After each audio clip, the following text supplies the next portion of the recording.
بسم اللہ الرحمن الرحیم۔ بسم اللہ الرحمن الرحیم۔ تاریخ اسلام سبق نمبر 32۔ اورنگزیب عالمگیر۔ عزیز طلباء، اس سے قبل ہم نے مجدد الفسانی شیخ احمد سرہندی کے بارے میں پڑھا تھا۔ آج ہم انشاءاللہ تعالی کوشش کریں گے کہ سلطان بادشاہ اورنگزیب عالمگیر، اگر ان کے ساتھ حضرت بھی لگایا جائے یا عالم بھی لگایا جائے تو اس میں کوئی عار نہیں ہے، کیونکہ یہی عالمگیر ہیں کہ جنہوں نے دین اسلام کے اوپر نہ صرف سختی سے عمل کیا بلکہ فتاوی ہند جیسی ایک کتاب، قانون کی کتاب انہوں نے ترتیب دی، جس میں تقریباً 500 کے قریب علماء اس میں شامل تھے۔ عزیز طلباء، اگر نام و نسب دیکھا جائے تو اورنگزیب عالمگیر جو کہ ابو المظفر محمد محی الدین اورنگزیب بہادر عالمگیر بادشاہ غازی کی پیدائش، یہ ان کا نام تھا، اور ان کی پیدائش کے حوالے سے دیکھا جائے تو گجرات کے شہر دہد میں 24 اکتوبر 1618 عیسوی مطابق 15 ذی القعدہ 1027 ہجری کو ہوئی۔ اورنگزیب عالمگیر کا اگر دور اقتدار دیکھا جائے تو تقریباً 50 سالہ رہا ہے، گویا 1658 سے لے کر 1707 عیسوی تک آپ نے بر صغیر پر، پاک و ہند پر حکومت کی۔ اورنگزیب عالمگیر کی تقریباً عمر جو ہے وہ 90 سال ہوئی ہے، اور سلاطین میں سے اور بادشاہوں میں سے یہ وہ واحد شخص ہیں جو ان کے دور کے ہیں کہ جنہوں نے اتنی بڑی عمر بھی پائی ہے، اور اس عمر میں بھی میدان جنگ میں تھے۔ یہ شجاعت اور بہادری بھی آپ کی پائے کی تھی۔ اس میں کوئی شک نہیں ہے کہ مذہبی نقطہ نظر سے وہ ایک پکے مسلمان تھے، نہ صرف پکے مسلمان تھے بلکہ بہت بڑے فقیہ بھی تھے۔ فقہی مسائل پر جو فتاوی ہند المعروف فتاوی عالمگیر جو مشہور ہے، یہ آپ نے اپنی زیر نگرانی ترتیب دلوایا، لیکن اس کے ساتھ ساتھ یہ ایک حکمران اور بادشاہ بھی تھے۔ آپ اتنے دور اندیش بادشاہ تھے، سمجھداری، ٹھنڈک بہت ٹھنڈک مزاج تھی آپ کی، مزاج میں بڑی پرسکون تھا آپ کا، کوئی بھی فیصلہ جلد بازی سے نہیں کرتے تھے، بلکہ تاریخی واقعہ جتنے بھی آپ اورنگزیب عالمگیر کے حوالے سے پڑھیں تو شباب کی عمر میں بھی آپ انتہائی مدبرانہ محققانہ سوچ رکھنے والے شخص تھے، اور ہر بات کو وہ بڑے اچھے سے سمجھتے، اور خاص طور پر جب وہ کوئی مذہبی بات ہوتی یا کوئی ملکی سطح پر بات ہوتی تو اس میں انتہائی سوچ اور فکر کے ساتھ کام لیتے۔ روایات سے جو ہمیں ملتا ہے، جو لوگوں کی مورخین نے تاریخی کتبیں لکھی ہیں، ان میں اگر دیکھا جائے تو وہ یہاں تک لکھتے ہیں کہ بادشاہ اورنگزیب عالمگیر جو تھے وہ چھوٹی بات پر بھی غور و فکر کرتے تھے اور مشاورت کرتے تھے، گویا اس قدر اللہ نے آپ کو فہم عطا کر رکھا تھا اور اتنی ہی پرسکون طبیعت عطا کر رکھی تھی۔ تاریخ کے اوراق سے اس بات کی بھی گواہی ملتی ہے کہ دلی سلطنت سے لے کر مغل حکمرانوں تک، یہ صرف مغل حکمرانوں کی بات کر رہے ہیں، میں اورنگزیب عالمگیر وہ واحد بادشاہ تھا جس کی سرحد برما سے لے کر بدخشاں تک اور کشمیر سے لے کر دکن کے آخری سرحد تک قائم تھی، اور یہ ایک مرکزی تخت حکومت قائم تھی۔ گویا ہم یہ اگر کہیں کہ ان سے پہلے اور ان کے بعد کسی کے پاس مغلیہ خاندان میں بر صغیر پر اتنی بڑی حکومت نہیں ملی تو اس میں کوئی بھی آر یا اس میں کسی بھی قسم کی کوئی غلط بات نہ ہوگی۔ سکھوں کی بات کی جائے تو حضرت خود بھی مذہبی تعصب سے پاک تھے، اور 1659 عیسوی میں اورنگزیب عالمگیر نے سکھوں سے کلمہ خواندہ کروانا بند کروا دیا۔ گویا معلوم ہوتا ہے اس سے قبل جو سکے چھپتے تھے یا بنتے تھے ان پر کلمہ طیبہ لکھا ہوتا تھا، لیکن مغلیہ خاندان میں یہ عالمگیر نے یہ کام کیا کہ سکوں پر کلمہ لکھنا بند کر دیا، اس خیال سے کہ سکے دونوں فرقوں کے ذریعے استعمال ہوتے ہیں، اور ایسی صورت میں سکے کی شکل سادہ ہونی چاہیے۔ گویا ہندو بھی استعمال کرتے ہیں، سکھ مسیح بھی استعمال کرتے ہیں، یہود بھی کرتے ہیں، جو بھی بر صغیر میں مائنورٹیز موجود تھیں وہ سب کے سب کرتے تھے۔ آپ کو اس بات کا خیال تھا کہ جب دوسرے مذاہب کے بھی لوگ یوز کرتے ہیں تو سکہ جو ہے وہ بالکل پلین ہو، سادہ ہو۔ اورنگزیب کی نشیلی اشیاء گویا شراب وغیرہ پر پابندی لگانے کے لیے ایک نیا محکمہ قائم کیا۔ مسلمانوں کے لیے شراب جو ہے وہ پابندی تھی، اس پر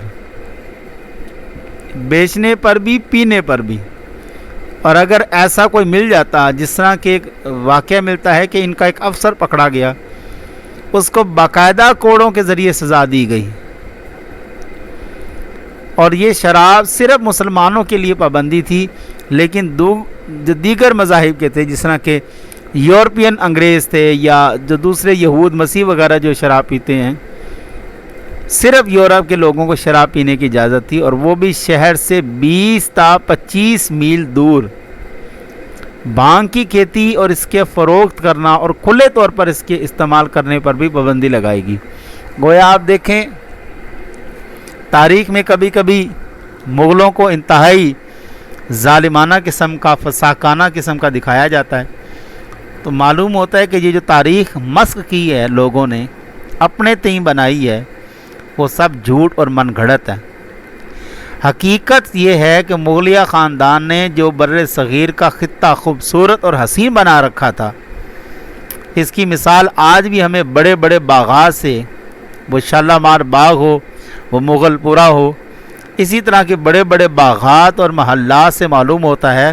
کہ انہوں نے عام رعایا کے لیے بھی اتنا ہی سوچا جتنا انہوں نے اپنے لیے سوچا۔ عالمگیر چونکہ میں عرض کر چکا ہوں ایک مذہبی شخص تھا، درویش شخص تھا۔ اب ہم سب جانتے ہیں کہ محرم غم اور اداسی کے ماحول سے متعلق تھا اور ہے آج بھی، اور خاص طور پر چونکہ اس مہینے میں نواسۂ رسول جناب حضرت سیدنا حسین علیہ السلام اور ان کے اہل خانہ کو میدان کربلا میں مصیبتوں کا سامنا کرنا پڑا، اور ان پر مصیبتیں ڈھائی گئیں اور ایک پہاڑ توڑا گیا، تو حضرت سیدنا امام حسین رضی اللہ تعالی عنہ و علیہم السلام اور دیگر اہل خانہ شہید کر دیے گئے تھے، لیکن لوگ اس ماہ کو باقاعدہ ایک تہوار کے طور پر منانے لگے۔ آج بھی بہت سی خرافات ایسی شامل کر دی گئی ہیں جو کہ پہلے کبھی دیکھنے کو نہیں ملتی تھی، لہٰذا 1664 عیسوی میں محرم کی تقریب پر روک لگا دی گئی مکمل طور پر، اور تخت نشینی کے 11 سال بعد اورنگزیب عالمگیر نے دربار میں ناچ گانے کو بھی منع کر دیا، جبکہ اورنگزیب ایک سرود، ایک آلہ ہوتا ہے بجانے کے لیے، گانے کے لیے، وہ اس کے ماہر بھی تھے، لیکن پھر بھی آپ نے گانے بجانے پر پابندی لگا دی گئی۔ محرم الحرام میں جو خرافات کی جاتی ہیں ان پر پابندی لگا دی۔ آپ دیکھیں اپنی رعایا میں شراب کے اوپر مکمل پابندی لگا دی، اور اگر کوئی پکڑا جائے پیتا ہوا تو اس پر کوڑوں کی حد جاری کی جاتی۔ لیکن آپ انصاف پسندی اور عدل دیکھیں کہ جن لوگوں کے مذہب میں جائز ہے جو یہ پیتے ہیں، آپ رحمت اللہ تعالی علیہ نے ان لوگوں کے لیے پابندی نہیں لگائی، لیکن ایک پابندی تھی کہ وہ رعایا سے 20 سے 25 کلومیٹر یا میل دور جا کر وہ پئیں گے. حدود مغلیہ خاندان کے اور حکمرانی کے آپ نہیں پی سکتے. مندروں کی حفاظت آج اگر آپ انڈیا بھارت میں جا کر دیکھیں تو وہاں پر جو خاص طور پر وہ لوگ کہ جنہوں نے مغلیہ خاندان پر الزامات لگائے، انہوں نے یہ کہا کہ مغلیہ خاندان کے لوگوں نے مندروں کو گرایا، مسمار کیا اور مساجد بنائی ان کے اوپر. آج بھی اگر کہیں پر مسجد ہے، بابری مسجد جیسا معاملہ ہوا، اس کو گرا کے انہوں نے کہا جی یہاں پر مندر تھا، یہاں پر ہمارے بھگوان پیدا ہوئے تھے. جبکہ اورنگزیب عالمگیر نے اپنی حکومت سنبھالتے ہوئے اصول بنایا کہ کوئی قدیم مندر منہدم نہیں کیا جائے گا، اس کو منہدم نہیں کیا جائے گا، بلکہ انہیں مرمت کرنے کی اجازت دی گئی اور عطیہ بھی دیا گیا. اور بڑے بڑے مندروں کو جیسے کہ مذہبی مقامات کے تقدس اور پرامن ماحول بنائے رکھنے کے لیے اورنگزیب عالمگیر نے مندروں کی طرح مسجدوں پر بھی کڑی نگرانی رکھی، کیونکہ اکثر حکومت مخالف طاقتیں مندروں و مساجد میں جمع ہو کر حکومت یا بادشاہ کے خلاف سازشیں کرتی ہیں. تو معلوم ہوتا ہے کہ مغلیہ خاندان میں خاص طور پر اورنگزیب عالمگیر کے دور میں مندروں کی تعمیرات ہوئی ہیں، ان کی مرمت ہوئی ہے. مائنورٹیز کو حق تھا کہ وہ اپنا اس میں حق استعمال کر سکیں. معروف مورخ B.N. پانڈے نے لکھا ہے کہ اورنگزیب مندروں اور مٹھوں کی عطیات دیا کرتا تھا. یہ ان کی کتاب، انہوں نے خود اس میں تحریر فرمایا ہے. اس کے علاوہ وہ کہتے ہیں الہ آباد میں صرف مشور ناتھ مہادیو کا مندر، بنارس میں کاشی کا مندر، شیوناتھ کا مندر، اور چترکوٹ میں بالا جی کا مندر، گوہاٹی میں ماند کا مندر، شمالی ہندوستان میں موجود بے شمار منادر اور گردواروں کو اورنگزیب عالمگیر نے جاگیریں عطا کی، عطیات عطا کیے تاکہ ان کی دوبارہ سے مرمت کی جا سکے، درستی کی جا سکے. سیاسی حکمت عملی اگر دیکھی جائے تو بادشاہ اورنگزیب عالمگیر بغیر کسی تفریق کے ہندو اور مسلمان دونوں کے ساتھ دیتے تھے، اور اتنا عدل رکھا ہوا تھا کہ یہ ہندو اور مسلمان دونوں اورنگزیب عالمگیر کا ساتھ دیتے تھے. گویا ایسا نہیں تھا کہ مسلمانوں کے لیے، جس طرح آج آپ ہندوستان بر صغیر میں جا کر دیکھیں تو محض مسلمانوں کو ہی ظلم اور جبر کا نشانہ بنایا جاتا ہے، جبکہ دوسرے لوگوں کے لیے بالکل آرام دہ ماحول ہے. ایک علاقائی زمیندار گوکلا کی رہنمائی میں متھرا کے 20,000 جاٹوں نے بغاوت کر دی، اور یہ واقعہ ہے 1669 عیسوی کا. اس بغاوت کو دبانے کے لیے اورنگزیب خود گیا، اور ان کی عمر اس وقت اچھی خاصی تقریباً 80 کے قریب تھی ان کی عمر. اور تاریخ بتاتی ہے کہ اس عمر میں بھی آپ ایک نوجوان شخص کی طرح تلوار لیے کھڑے تھے.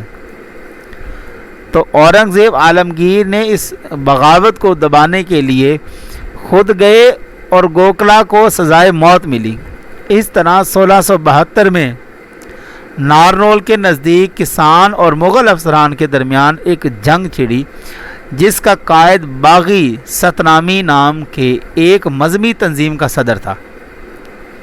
اس بغاوت کو کچلنے میں اہم بات یہ تھی کہ علاقہ کے ہندو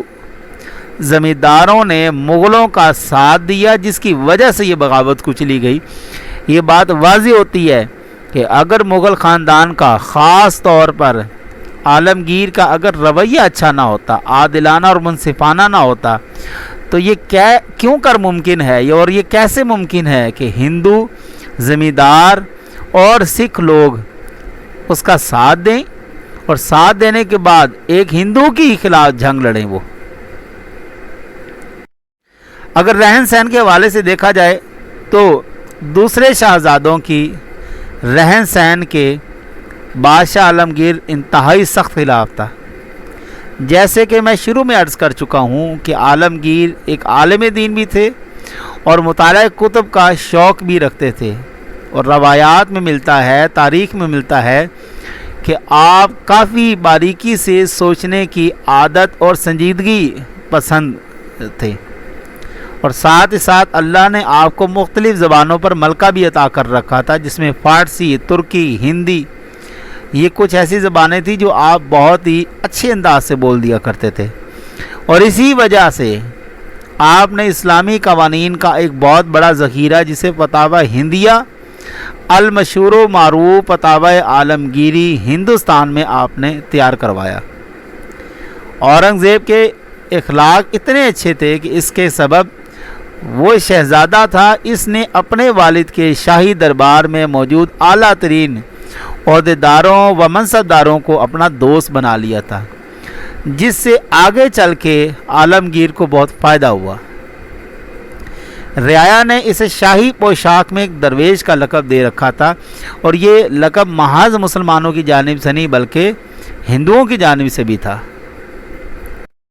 وفات کے حوالے سے دیکھیں تو عالمگیر احمد نگر میں بیمار ہوا، اور 3 مارچ 1707 کو 90 برس کی عمر میں آپ کی وفات ہوئی۔ وصیت کے مطابق آپ کو خلد آباد میں دفن کیا گیا۔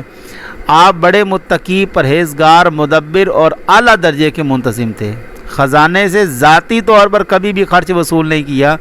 بلکہ اتنا ہی لیتے تھے جتنی ایک تنخواہ ہوتی تھی۔ قرآن مجید لکھ کر، ٹوپیاں سی کر آپ خود گزارا کرتے تھے، اور یہ بہت ہی سلجھا آپ ایک ادیب بھی تھے۔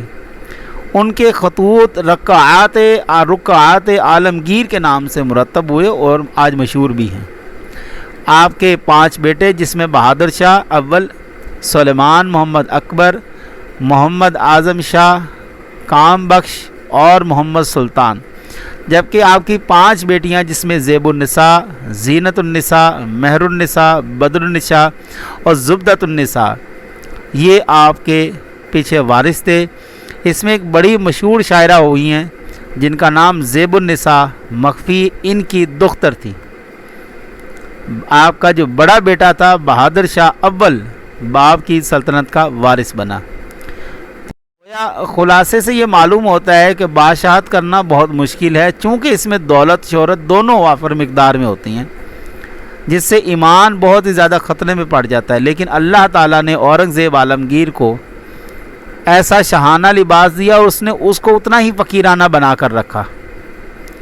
ایک مدبر اور محققانہ عالم دین جس کو فقہ پر عبور تھا، یہ صلاحیتیں تھیں بادشاہ اورنگزیب عالمگیر کی۔ عزیز طلباء، یہاں پر ہمارا درس اختتام پذیر ہوتا ہے۔ انشاءاللہ تعالی اگلے درس کے ساتھ ملیں گے۔ اجازت دیجیے، اللہ حافظ۔